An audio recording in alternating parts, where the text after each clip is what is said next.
Македонците се меѓу најнесреќните луѓе во Европа, покажува годишниот глобален индекс на среќата, во кој земјава, иако има скок од 3 места, се најде на 84-тото место од вкупно 143 држави.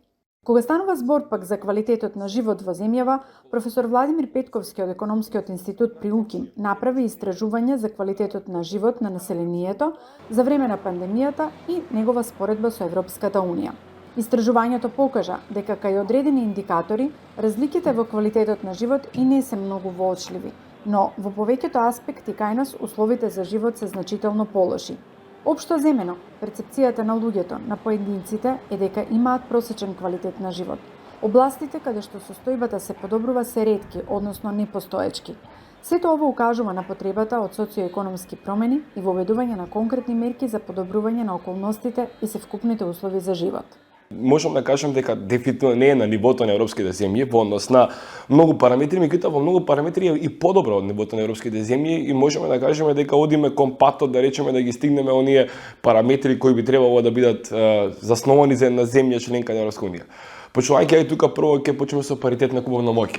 Паритетот на куповна моќ на нашите граѓани во земјата е сериозно помал во однос на Европската унија и кој би го гледале како таков податок ќе кажеме леле многу сме назад и ќе ни треба многу време да дојдеме до нешто посакувано во Европска унија. Далеку од тоа, нашиот паритет на куповна моќ е подоле од другите европски земји, меѓутоа во последните 5 години има постојан пораст. Тоа значи дека купуваната моќ се зголемува многу побрзо него во европските земји во моментов што може тоа да биде посебно погодени од пандемија и други циклуси кои што се случуваат во дистрибуција на синџирот, нели на набавка и така натака. Во други фактори да речеме како здравје, како физичка и безбедност, материјална сигурност, исто така котираме во однос на некои европски земји во добро степен на сиромаштија и покрај тоа што е сериозно висок и кај нас е, можеби повторно ви кажам, понизок во однос на некои европски земји. Ние се гордееме со тоа што сме социјална земја. Значи земја која што има доста, ајде да кажам, во културолошки е наведена кон социјална парадигма, ние си помагаме едни меѓу други и тоа е нашиот љубезни сме како народ и тоа е нашиот, ајде да кажам, генотип на целокупното општество. Меѓутоа, кога ги погледнам податоците од оно што Евростат истражувал практично, а тоа е дека во Македонија кога луѓето би пробале да побараат материјална помош, 36,1% од истите не би имале можност да го сторат, односно немаат колку да побараат материјална помош. И сега ќе кажете па добро, ние сме земја во која што имаме доста сиромашно население, свине кои живеат на праг на сиромаштија, па можеби и логично да немаат колку да побараат помош материјална. Меѓутоа вистинскиот предизвик доаѓа кога луѓето ќе побараат нематеријална помош. Нематеријална помош во принцип на баш социјална поддршка за мали работи или пак за било каква помош, услуга, едни од други, од пријатели, од први комши, роднини, луѓе кои ги знаеме.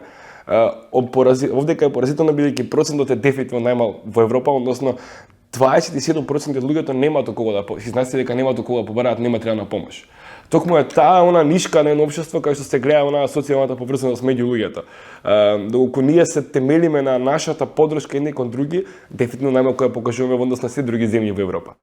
Еден од важните аспекти на квалитетот на живот е продуктивноста и искористеноста на работната сила во една земја. Можноста секој вработен да најде вработување во согласност со своите квалификации и вештини би значило поголема продуктивност во работата, поголема мотивираност, поголема заработка, поголема исполнетост со работата, а со тоа и поквалитетен живот. Но вистината е дека на пазарот на труд постои голема неусогласеност помеѓу квалификациите и вештините кои ги поседуваат работниците и вештините што се бараат за неговото работно место. Тоа доведува до несоодветно завршување на работните активности, неможност да се следат промените на работното место, што на крај на ден влијае негативно врз квалитетот. А нашата ставка на раст е генерално мала, бидејќи трудот ни е помалку ефикасен во однос на она што би требало да биде и тука многу затајува, бидејќи знаете сека економија, односно се мери во развојот во брутно домашен производ, а тоа е составен дел од труд и капитал. Кај нас она работа која затајува е трудот. Од аспект на тоа можеме да говориме во однос на демографските процеси, процесите на наталитет и морталитет на државата, старење на населението, миграциите, нели, иселувањата и многу други фактори како и образованието кои влијаат на ефикасноста и квалитетот на трудот. И тука можеби можеме да ги почнеме првите чекори за да го подобриме начинот на кој трудот ефектира во економијата, односно колку вреди и колку влегува во економијата и колку придонесува. За таа бија поефикасни и да можеме уште побрзо да ја зголемуваме. Имајќи предвид дека ние сме мала и отворена економија, нашата економија секогаш ќе биде отворена. Како за нормално увоз извоз на добри услуги, така и увоз извоз и на луѓе работен кадар. Како да ќе ги работи, не мораме се насочиме кон одредени структурни промени, да речеме на можеби начинот на кој ги образуваме или пак ќе ги реквалификуваме одредени луѓе. И каде треба да се бара, можеби ефикасност треба да се бара во дигитализација. Зашто во дигитализација? Бидејќи дигитализацијата може би да ја зголеми продуктивноста на трудот како што имаме сега без дополнително сериозно вложување во механизација, автоматизација и така натаму. Тоа да ги следиме трендовите на одржливост и дигитализација, кои што де факто ги опфаќа целиот свет, бидејќи начинот на раст како што досега ние го предвидувавме, нели економски раст, постојано раст, доаѓа до некоја линија каде што веќе не може. Него идеме сега на линија на одржливост каде што практиките, работите и работната сила треба да размислува одржливо, за да можеме да оставиме исти свет како што сме добиле ние претходно. Соочени со климатски промени и многу други предизвици кои што допрва не чекаат. Образованието, односно знаењето, вештините и способностите на работната сила е еден од основните стожери на економскиот раст на национално ниво. Стекнатите знаења и вештини преку формално и неформално образование се едни од поважните компоненти на квалитетот на живот на секој поединец. На тема образование и компетенции во многу нешта заостануваме зад европските земји, а истражувањето покажа дека населението не е задоволно од квалитетот на образование кое се добива во нашите школи. Се соочуваме со работна сила која што е постара. Они луѓе имаат многу поголема, ајде да кажам, инертност кон промени, што значи дека досега работеле 30 години по некој теритип и вие се обидувате да ги дигитализирате. Токму тука е потребен процесот на life learning, кој што треба да почне практично нели од основна школа на самото дете и потоа да има иницијатива тоа да го продолжи до крајот на неговиот работен век или до крајот на неговиот живот, затоа се нарекува life learning. Потребата од вистинско знаење и екзактна наука е потребна во секое поле. За подобри образовни можности кои што би ги рефокусирале, ребрендирале, ренасочиле луѓето, реквалификувале луѓето кон некои професии кои што за сега повеќе барани можеби на пазарот, каде што економски би можеле подобро да реагираме. Светот се менува, треба да се менува образованието. Можеби не драстично, меѓутоа со создавање на одредени чекори од типот на можеби составање на програми од страна на универзитетите или така за повторно поведување на овие lifelong learning процеси кои што би можеле да бидат наменети за целото население, а не само за образованието. Тематиката и она што го нудиме како образование во ред, меѓутоа можеби инфраструктурно да ги решиме проблемите, отварање на повеќе можности, лаборатории за децата, можности за студирање надвор, размена со студенти и така, да им го отвориме повеќе нели светот, а исторично да ги наполниме со повеќе корисни информации, да ги научиме да мислат значи правилно со своја глава. Во предизборниот период ќе следуваат многу ветувања, токму во насока на подобар животен стандард на населението, но што на вистина треба да се направи. Било кое нешто ќе води сега во иднина и така натака и оно што ќе ветуваат, дефинитивно се луѓе да стане пред голем предизвик.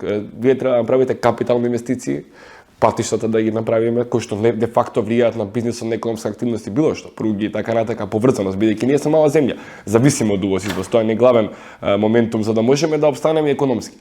А со правење на тие капитални инвестиции вие треба да имате влијание и значи да им мислите на трудот, да не згубиме неговата ефикасност и за заштита на сите оние на кои им потребна заштита и нивно вклучување во секојдневниот живот во општеството.